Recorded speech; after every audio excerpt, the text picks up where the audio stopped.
안녕하세요. 검일환입니다.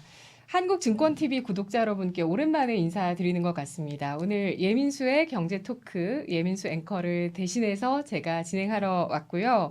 오늘도 KR리서치 김대준 대표님과 함께 주식시장에 대해서 깊이 들여다보고 진단해 보겠습니다. 대표님과 인사 나눌게요. 안녕하세요. 네, 안녕하십니까. 처음 뵙겠습니다. 네, 처음 뵙겠습니다. 갑자기 또 진행자가 바뀌니까 오늘 또 느낌이 예민수 낯서시죠? 박사님께서는 깊이 있고 네. 시장에 대한 통찰력이 있으신 걸로 제가 알고 있고요. 네. 오늘 권미란 앵커도 이 시장에 오래 있으셨기 때문에 우리 구독자 여러분께 좋은 내용의 말씀들 많이 드릴 것 같습니다. 네, 오늘 또 제 실력을 대표님께서 또 체크해 주시지 않을까, 비교되지 않을까 싶긴 한데요. 오늘 또 차분하게 또 재미있게 주식시장에 대해서 얘기 나눠보도록 하겠습니다. 4월 초 이후에 한 달 넘는 반등을 쭉 이어가다가 최근에 주식시장이 주춤되고 있는 모습을 보여주고 있는데요. 우리 코스닥 지수라든지 뭐 미국의 다우 지수가 장기 이평선에 좀 걸려서 조정 압력을 받고 있는 모습입니다. 무디스의 미국 국가 신용 등급 강등 이슈가 있었고요. 또 트럼프 행정부의 감세안 이런 것들로 인해서 미국의 재정 적자 우려감이 좀 높아지는 모습, 미국 국채 시장에도 영향을 주고 또 우리 주식 시장에도 투자 심리 영향을 주고 있는 상황인데요. 5월장 후반부에 증시 전망해 보도록 하겠습니다. 네. 장이 이렇게 좀 주춤할 때 대형주들이 또 어떻게 움직이나 살펴보게 되는데요. 네.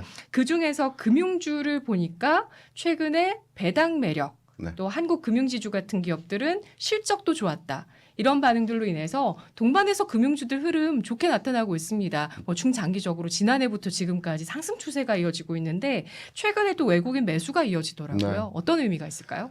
시장의 색깔이 바뀌고 있다라고 생각을 합니다. 우리가 최근에 시장에서 방산주, 조선주 또는 AI와 관련된 어떤 특정 섹터에 대한 이슈로의 종목들로 많이 움직였지 않습니까?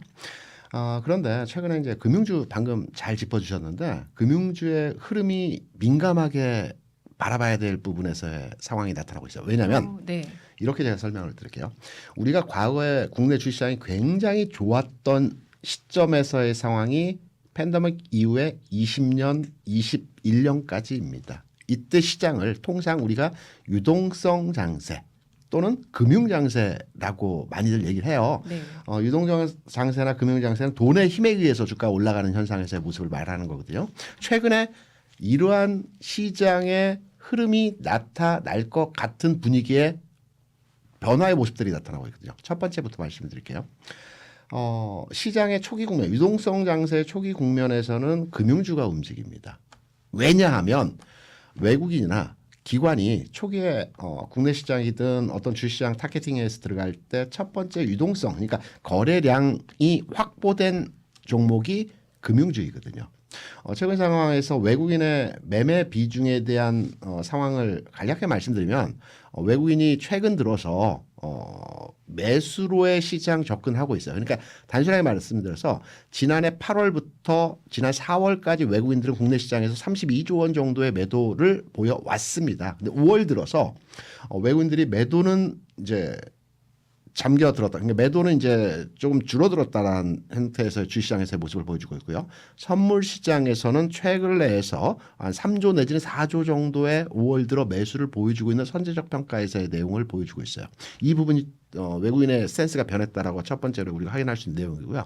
두 번째는 앞서 말씀드렸던 대로 외국인은 은행주를 중심으로 해서 현재 매수를 적극적으로 진행하고 있어요. 그리고 기관은 증권주를 중심으로 한 매수를 보여주고 있습니다. 증권주와 그리고 생보사 중심으로 해서 매수를 하고 있죠. 앞서 말씀드렸다시피 유동성 장세 초기에서는 금융주가 움직이는 성격에서의 모습을 보여주고 있고, 그리고 마지막으로 세 번째는 고객 예탁금이 증가하고 있다라는 추세입니다. 연초에 평균 고객 예탁금이 대략 한 52조, 53조 수준이었습니다. 중간중간 상황에 따라서 뭐 57조까지 가는 상황도 있었겠지만 평균적 고객 예탁금을 판단해 보게 될 때 연초 52조에서 최근 5월 들어서 56조 수준을 현상 유지를 하고 있다라는 점은 자금이 어느 정도 시장으로 들어오고 있다는 현상의 모습을 보여주고 있거든요. 여기에 대한 이유는 서학개미라고 하는 미국에 투자되던 자금들이 국내로 회귀하고 있는 상황에서의 자금이 증가하는 현상으로서도 해석이 되고 있습니다. 그래서 지금 앞서 우리 앵커께서 얘기해 주신 대로 미국에서 신용등급 강등에 따라서 채권 수익률의 상승이 나타나고 있고 이에 따라서 외국인 투자자, 기관 투자자 일시적인 자금 회피 현상으로의 주가가 최근 빠지고는 있으나 이 부분은 일시적 현상에서의 모습이라고 판단이 되고 있고요. 하나 더 제가 좀 말이 많은데 하나 더 체크해서 말씀드릴 게 신용등급 강등에 대해서 설명을 드리게 되면 네. 일부 시장에서는 우려한다라는 의견이 있고요. 네. 또는 이 부분은 일시적인 현상으로 지나갈 것이다라고 판단하는 의견들이 있어요. 제가 경험한 바에 의해서 말씀을 드리게 되면 뉴스에서 많이 나왔지만 신용등급 이거 세 번째 강등이거든요. 2011년도에 있었고 23년도에 있었고 이번 세 번째입니다. 네. 그런데 이때 공통점이 있습니다. 신용등급을 강등했던 2011년도와 2023년에 동일하게 나타났던 현상은 미국의 부채 한도 협상 직전이거나 직후였습니다. 그러면 이게 무엇을 의미하느냐라고 해석을 해보게 되면 미국에서는 이제 채권을 발행해서 달러를 유통시키지 않습니까? 그러면 부채 한도 협상이 어느 순간에는 타결이 될 겁니다. 지금 시장에서 예상하기로는 6월 중순 정도에 협상을 시작하고 6월 중하순 정도에 타결이 될 것으로 판단이 되고 있는데 부채 한도 협상이 타결이 되면 시장은 금리가 하락을 합니다. 왜냐하면 통상적으로 부채 한도 협상이 타결되고 새로운 예산을 책정하고 달러를 찍어내기 위해서는 발행 시장에서의 채권 가격이 내려가 있어야 되기 때문에 유통시장의 채권 가격은 올라가 있어야 되기 때문에 지금 금리가 올라가고 있는 현상에서 모습을 보여주고요. 부채 한도 협상이 타결이 되게 되면 발행 시장으로의 전환이 되기 때문에 금리는 내려갑니다. 이 현상이 23년도, 21년도에 똑같이 나타났어요. 그래서 지금 채권 수익률이 상승하고 있는 거 4.5%까지 10년 국채 수익률이 올라가고 있습니다. 이러한 현상들은 부채 한도 협상 타결 이전 단계에서 금리가 올라가고 한도 타결 이후에 금리가 내려가는 현상에서의 과거 흐름에서의 모습들을 견주어서 지금 장의 성격과 흐름을 예상을 해보게 되면 일시적인 조정 과정에서 현상이 나타나겠지만 궁극으로는 금리가 내려가면서 시장의 전체적인 흐름 자체가 상향화되어진다라는 해석으로의 시장 평가를 해볼 수 있다라고 말씀드릴 수 있습니다. 네. 이렇게 주식시장은 어떤 재료가 나왔을 때 그 재료의 한 단면을 보기보다는 그 그렇죠. 재료가 어떻게 반영이 되고 그리고 흐름을 어떻게 자금시장에서 보일 것인가 이걸 그렇죠. 파악하는 게 굉장히 중요한 것 같아요. 굉장히 중요하죠. 왜냐하면 시장에서 주식을 투자함에 있어서 그날 시세마다의 어떤 추종하는 형태로의 따라다니는 매매를 하다 보면 네. 수익이 난 것 같은데 네. 나는 시장을 잘 쫓아다니면서 매매를 한 것 같은데 실제 계좌를 열어보게 되면 수익률 자체가 그렇게 좋지 않은 경우들이 많이 있습니다.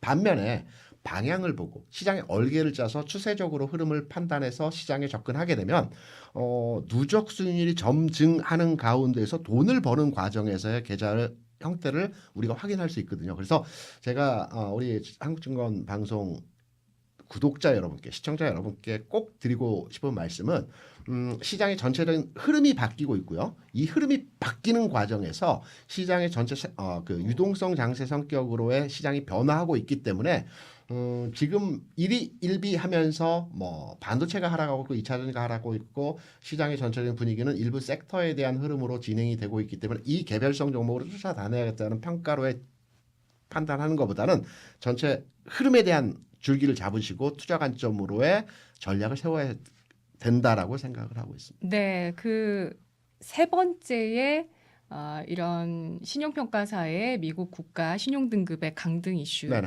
이것이 이전에도 미국의 부채 한도와 관련해서 그렇죠. 이런 악재들이 나왔었다라는 것. 이게 미국 경제에 미국의 재정 부담이 크다라는 것. 이거는 약점이 되지만 그래도 결국에 미국은 발권력이 있고 기축통화 국가이기 때문에 네.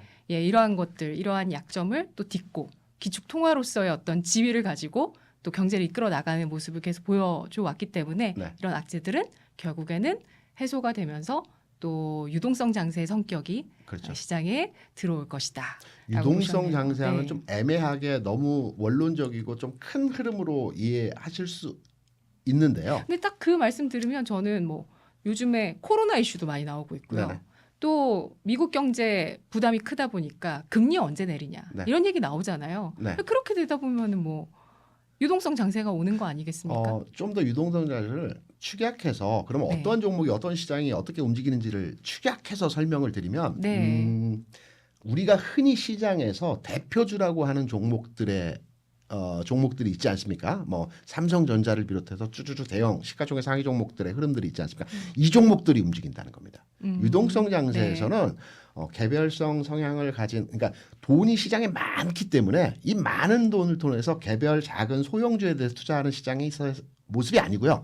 큰 주식, 큰 흐름 이러한 형태의 돈이 몰리는 형태의 시장 모습이 나타납니다. 그래서 지수도 좋아지고요. 네. 그동안 안 갔던 종목들의 흐름들도 바뀌어가는 성격의 시장이 유동성 장세입니다. 그 유동성 장세가 조만간의 흐름에서 진행될 가능성이 있기 때문에 현 시점에서 우리는 이 시장을 대비하고 준비해야 된다라는 측면이죠. 네. 그러한 근거로 최근 들어서 계속 우리 시장을 팔던 외국인이 5월부터는 좀 기조를 바꾸고 있다는 그렇죠. 것, 그리고 고객 예탁금도 연초보다는 늘어난 모습이라는 것과 또 유동성 장세 초기 국면에 움직이는 금융주의 상승이 나타나고 그렇죠. 있다는 그리고 것. 그 근간에는 네. 미국의 이제 부채한도 협상과 연계된 강등 이슈가 궁극으로는 단기 금리 상승을 촉발시키는 최근 상황에서 모습이 나타나고 있지만 네. 이 흐름이 하락으로의 전환이 나타날 것이고 여기에 부수적으로 국내 환율 시장에서 안정화가 진행되고 있기 때문에 이런 삼박자가 맞아가는 형태에서의 시장의 전개가 이루어질 것이다. 이렇게 네. 판단하고 있죠. 그러면 올해 우리 장의 유동성 장세 성격이 나타날 것으로 전망을 해주셨는데 네. 전략을 어떻게 세우는 게 좋을까요? 지금이라도 뭐 금융주 관심 가지는 게 좋을까요? 비단 네. 금융주를 특정지어서 최근에 올라갔다라는 말씀을 드리면서 금융장세라고 말씀을 드렸는데 이제 오해를 하실 게 금융주 투자해야 되는가 이 관점이 아닙니다. 이미 좀 많이 오르긴 했죠. 그러니까 첫 번째로 외국인이나 기관이 들어올 때 시장의 방향성을 보고 들어올 때 첫 번째로 사는 게 금융주입니다. 그렇기 때문에 금융주가 최근에 올라왔고요. 얼마나 올라갔나요? 예를 들어서 KB금융 같은 경우 연초 대비 한 40% 정도 주가가 올라온 상태이고요. 그다음에 증권주 내에서의 흐름을 보게 되면 삼성증권이 최근 한 30% 정도 올라왔고 그리고 삼성생명도 마찬가지 흐름으로 진행이 되었던 상태입니다.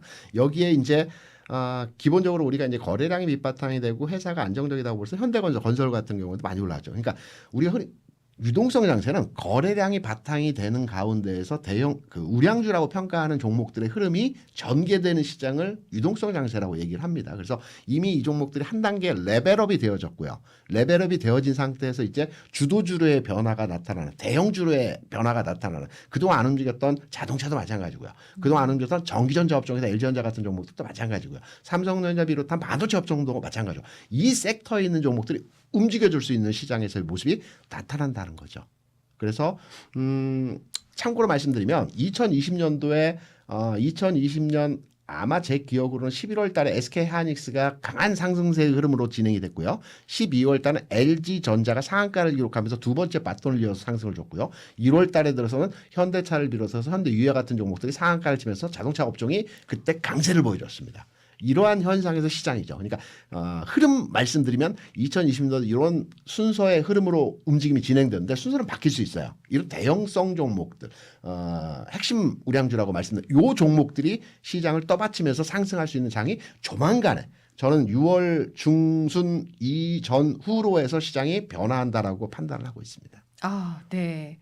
그래서 그동안 좀 시장을 주도했었던 방산, 조선 정말 많은 역할들을 해왔었던 그렇죠. 이러한 섹터 그리고 AI 관련한 그렇죠. 테마주들 이런 쪽보다는 이제는 유동성의 힘으로 올라갈 수 있는 대형주의 동향들을 주목할 때가 왔다라는 맞습니다. 점에 대해서 오늘 짚어주셨네요. 네. 네. 증시 5월 후반부 접어들면서 시장의 색깔이 변화하고 있다는 점 현재 상황에 대해서 분석 들어봤습니다. 고맙습니다. 고맙습니다.